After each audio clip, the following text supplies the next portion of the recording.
मुझे सॉरी सुनाओ ना प्लीज, मुझे सॉरी सुनाओ, मुझे नींद नहीं आ रही। मम्मा मुझे रोज सोने से पहले सॉरी सुनाती है। अच्छा ठीक है, जब तुम्हारी मम्मा छोटी थी ना, मैं उसे भी स्टोरी सुनाती थी रोज। उनकी फेवरेट स्टोरी कौन सी थी?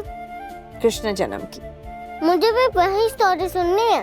ठीक है, तो देवकी और वासुदेव के पुत्र कृष्ण का जन्म एक कारावास में हुआ था, क्योंकि देवकी के भाई कंस ने उन्हें कैद करके रखा था।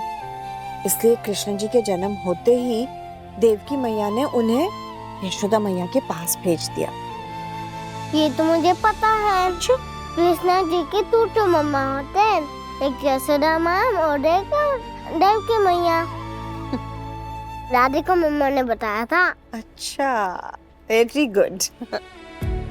जिस दिन कृष्ण जी का जन्म हुआ ना, उस दिन बहुत तूफानी रात थी, मूसलाधार बारिश हो रही थी और वासुदेव अपने सर पे टोकरी लेके यमुना नदी में उतरे कृष्णा जी को यशोदा मैया के पास ले जाने के लिए। एक बात बताओ नानी, क्या राधिका मम्मा ने आपके पास मुझे ऐसे ही छोड़ दिया जैसे देवकी मैया ने कृष्णा जी को छोड़ दिया था यशोदा मैया के पास? मैं क्या बैठ कर हूँ नानी? सब मुझे छोड़ कर चले जाते। पहले मेरी रियल मम्मा चले गए, अब मेरे पापा और मेरी दादी, और आज मेरी मम्मा जा रही है। आप भी मुझे ऐसे छोड़ कर नहीं चले जाओगे ना? नहीं बेटा, कभी नहीं छोड़कर जाऊंगी मैं आपको, और आपकी मम्मा भी आपको छोड़कर नहीं गई है बेटा, बस थोड़े दिन के लिए आपको उनसे अलग रहना है, थोड़े दिन के लिए। नानी मैं आपको एक बात बताऊं, मैं मम्मा को बहुत मिस करती हूँ। वो भी मुझे मिस कर रही होगी क्या? अरे देखो किसका फोन आ रहा है। हेलो मम्मा। निया मेरा बच्चा। राधिका, तुम रो क्यों रही हो? ऐसे ही माँ, बस निया को देखकर खुद को रोक नहीं पाई। बहुत याद आ रही है निया की। निया कैसे हो बेटा आप? ठीक हो ना? मैं बहुत मजाक करती हूँ। नानी मुझे सॉरी सुना रही और नाना ने तो आज सुबह मुझे चॉकलेट दी थी। राधिका, हमारे जाने के बाद वहाँ किसी ने कुछ किया तो नहीं ना? नहीं माँ।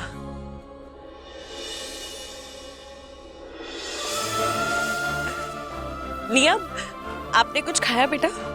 हाँ, मैंने दाल राइस खाया है और पूरा फिनिश किया।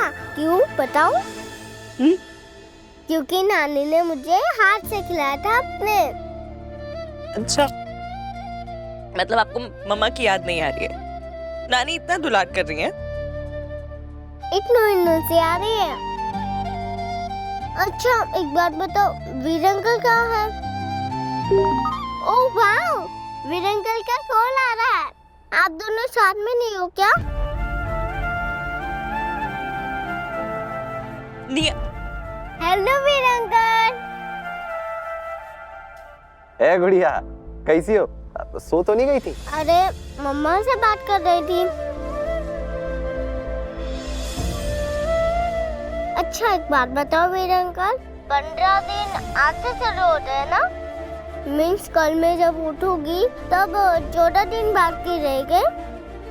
गुड़िया हमको माफ करना कि तुम्हें तुम्हारी मम्मी से दूर रहना पड़ रहा है, पर तुम चिंता मत करो। जब भी तुम्हारी मम्मी से मिलने का मन करे, हमका एक कॉल कर दो, फटाक से तुम्हें मिलाने ले आएंगे, बता रहे तुमको। हाँ okay Veer uncle, thank you. माँ मैं आपसे बाद में बात करती हूँ। गुड़िया सुनो, तुम अपनी मम्मा से बात करो, हम कॉल रखते हैं, ठीक है? चलो शुभ रात्रि। ओके वीर अंकल, गुड नाइट।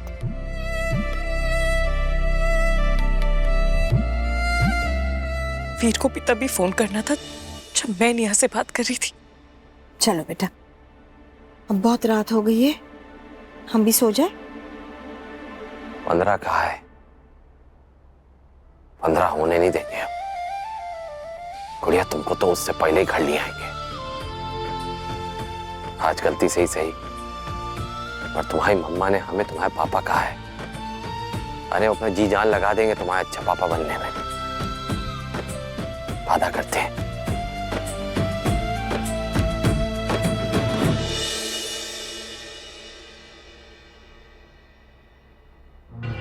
देविका, क्या लिख रही हो? स्पीच जो आप कल की प्रेस कॉन्फ्रेंस में बोलेंगे, जहाँ पे वीर और राधिका की शादी की अनाउंसमेंट होगी। रुको, मैं पढ़ के सुनाती हूँ। मैं आलोक चौहान न सिर्फ अपने भाई वीर चौहान को शाबाशी देता हूँ, बल्कि उसे पूरी तरह सपोर्ट भी करता हूँ। उसने सबसे पहले राधिका से शादी की बात मुझे बताई थी। मुझे बहुत प्राउड होता है उस पे, और बड़ा भाई पिता समान होता है, इसलिए। क्या बकवास कर रही हो तुम? पगला गई हो? नहीं नहीं, ये सब हम झूठ नहीं बोलने वाले मीडिया वाले के सामने। क्यों झूठ नहीं बोलने वाले? नहीं, क्या प्रॉब्लम क्या है आपको झूठ बोलने में? आपके पापा और दादी पूरा दिन झूठ बोलते रहते हैं, फिर आपको क्या प्रॉब्लम है झूठ बोलने में? तुम समझने की कोशिश क्यों नहीं कर रही हो देविका?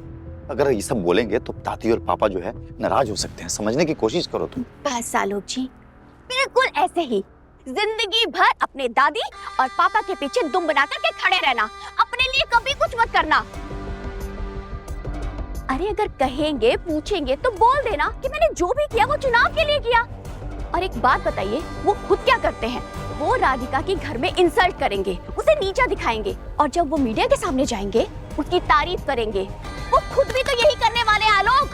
क्यों? क्योंकि उससे वोट आएंगे आलोक जी। नहीं देविका, हम कुछ नहीं बोलने वाले, हम चुप रहेंगे। फिर तो आप पॉलिटिक्स का आप छोड़ दीजिए आलोक जी। आपका कोई फ्यूचर नहीं है पॉलिटिक्स में, क्योंकि यहाँ पे वही टिकता है जो सत्ता और राजनीति को समझता है। ये सब जो लिखा है ना मैंने, ये आपके लिए और पार्टी के लिए दोनों की इमेज को स्ट्रॉन्ग बनाएगा। समझ रहे हैं? उसकी चिंता करने की तुम्हें कोई जरूरत नहीं है देविका, हम समझ लेंगे, समझे? ये बात आपके मुंह पे तब जचती आलोक, अगर खुद कुछ कर रहे होते। अरे कुछ तो सीख लीजिए अपने छोटे भाई से, कैसे वो डंके की चोट पर अपनी सारी बात मनवाता है। जो उसका दिल करता है वो वही करता है। सबके खिलाफ जाकर उसने वो कर दिखाया जो वो करना चाहता था। क्या फायदा हुआ? क्या फायदा हुआ मम्मी और दादी का इतना नाटक करने का? फैमिली को तो मानना पड़ा ना एट द एंड। दादी भुनभुनाती रही, लेकिन छक मार करके उनको वीर की बात माननी पड़ी। लेकिन एक आप है, जिंदगी भर ऐसे सर झुका करके दूसरों के फैसले मानते रहिएगा, बस। देविका,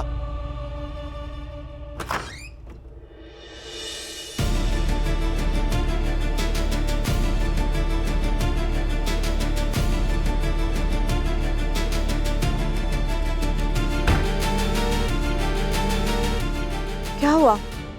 हाँ? क्या हुआ? विवेक ने शायद ये कमरा विहान को दे दिया है।